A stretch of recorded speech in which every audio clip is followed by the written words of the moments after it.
Oh yeah, I know y'all see it. So I decided to swap the cam out. This cam, I've been wanting to use this cam for a long time. I really like the way it sounds, and I'm hoping this gives it like more of that old school chop. That's what all the videos I've seen on it sound like. I've heard a lot of good stuff about this cam, so I'm hoping it's gonna make it sound just how I want it. I'm gonna show y'all how to do this the easiest and fastest way that I know how to do it. And it's super easy. Y'all can see I already got the radiator pulled out, but that's with anything, it don't take long. Pull the radiator out. Had to pull my fan shroud off. Now all we gotta do is take our coil packs. Off, take the valve covers off, loosen the bolts on the rocker arm so there's no tension on the push rods. You do that on both sides. Pull the water pump off, pull your crank pulley off, pull your timing cover off, and then I got these little rods that I use. They slide in and hold the lifters up so you don't have to pull the heads off. And so those rods will hold the lifters in, and you pull your timing chain, timing gear off, slide your old cam out, slide your new one in, and put it back together. Super easy, super simple.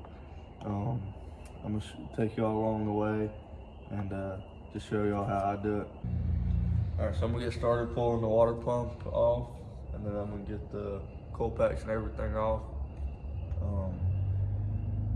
so I can loosen the rocker arms. Then I'll get my crank pulley and my timing cover off and all that. I'm gonna put y'all on time lapse for all that, and we'll get back with you in just a minute.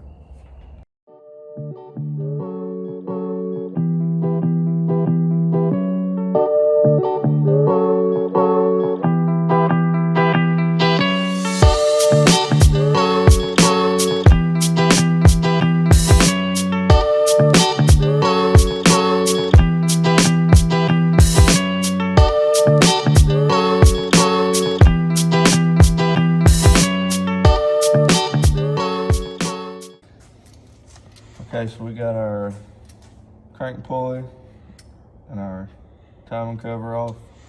Just show y'all this. This is, if nobody's ever bought one of these, this is a tool to get the LS crank pulley off. You can use one of those jaw pullers, it works, but this makes it a lot easier. I've used this probably 50 times. But what you want to do first, y'all saw me take the coil packs off. Can you see that all right? Yeah. And you want to loosen your rocker arm bolts. You don't have to take them off, but just loosen them so there's no tension on any of them. Because if there's still tension on them, whenever you pull the cam out, even with the rods in it, still may push it past the rods, and then you have to pull the motor apart, get the lifters out. What you want to do, you put your crank bolt back in here. You see okay? Yeah. Put your crank bolt back in here. Get it on, get your marks lining up on top dead center. We're going to pull these bolts out of the cam, pull our chain off, gear off, the little plate that's behind here, the cam retaining plate or something like that. We're going to pull that off, stick our rods in, slide the old cam out, slide the new one in. So let's get that pulled off.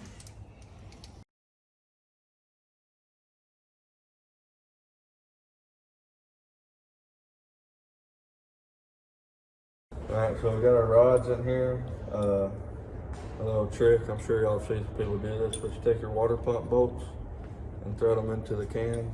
It gives you something to grab onto when you're pulling it out. Here we go.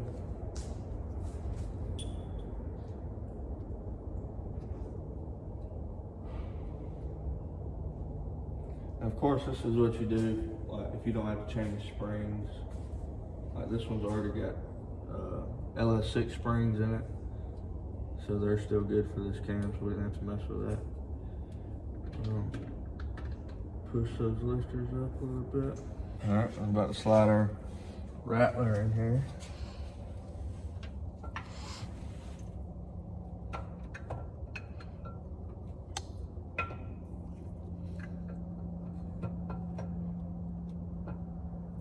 I don't feel no lifters that lit yet. That fell down in the block.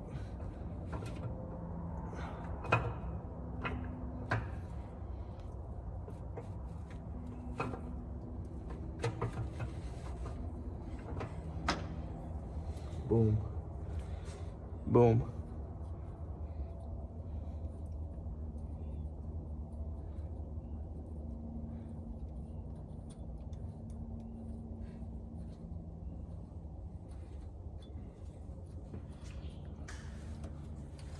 All right.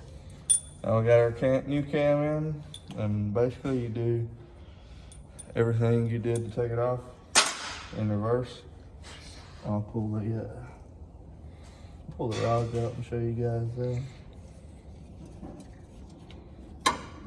These are amazing. These are Powerhouse LS lifter retaining tool, but these are a lifesaver. You can make your own, but it's just easier just to buy these. Yeah, we're gonna start putting everything back together. And let me grab a rag real quick. I wanted to show y'all something real quick. Y'all see yeah, I had the shop truck doing shop truck things the other day. But for anybody that needs that, this little, can you see it right there? Yeah. Like that little heater hose bypass. If you're not running a heater core,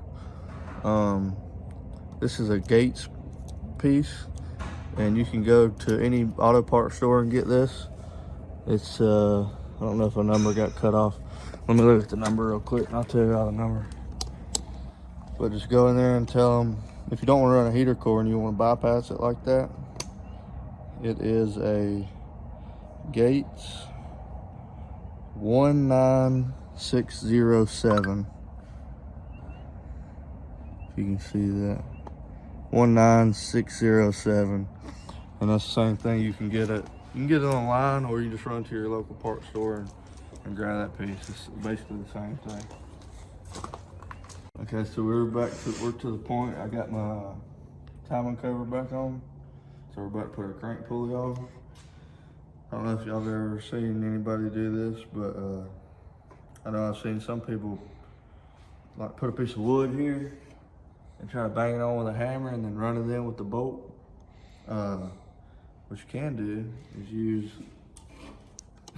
reuse some heat, and you just heat it up a little bit, and it slips right on, all the way on. Then you stick your bolts in there. You're not sweating the cooking. You're not sweating it. All right, so y'all can see, we got it all back together. You know, basically all you do is do everything I showed you at first in reverse. So you tighten your rocker arm bolts. It says 22 foot-pounds. I always do 25. Put your valve covers, your coil packs back on. Put your, can't see it, but you put your timing cover back on. Crank pulley down there, right there. Throw your water pump back on, your radiator and everything back up. I was gonna show y'all a little trick. I don't know if anybody's run into this problem, but you gotta get all the air out of the system in these. So what you do is you crank it up, you know, let it get up to a decent temperature so the thermostat will open up, and then you take the upper hose, you fill the radiator up, like, you know, you put your, take it back over here. You put your lower radiator hose on, tighten the clamps up on that, and put the radiator hose clamp on the water pump here. And then you crank it up, do it, and put it up to temperature. You fill the radiator up until it barely starts leaking out of the top port right here. And then you take the upper hose, and you hold it as high as you can get it up and fill it up that way until this fills up, and then you'll see it start coming out of this port again, and then you hurry up and slap this back on the radiator, and that should have all the air out of the system. Then you fill your radiator and your reservoir back up. But we just got it put back together. Got this side all put back together. So let's crank it up, see if it'll even crank.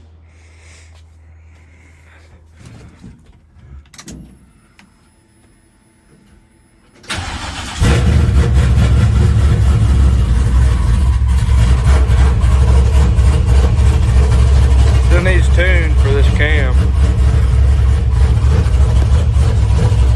See, my temperature gauge is weird. It starts at 190. That's where it starts at instead of starting down here. I've got to get a new temp gauge. See, we got oil pressure, charging. Try and get it up to temperature. As you see, my gauge is way off.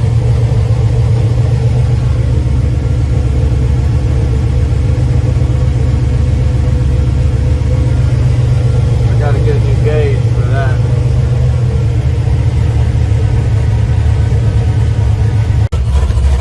Sounds good. Like I said, I still gotta get tuned for this cam. Oh, I got my exhaust done and stuff.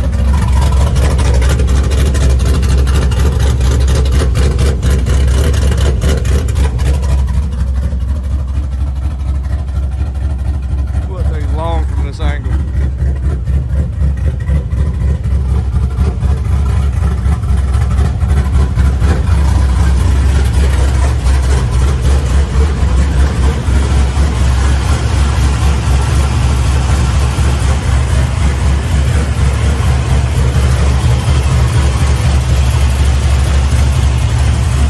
Noises. Let's get another exhaust clip.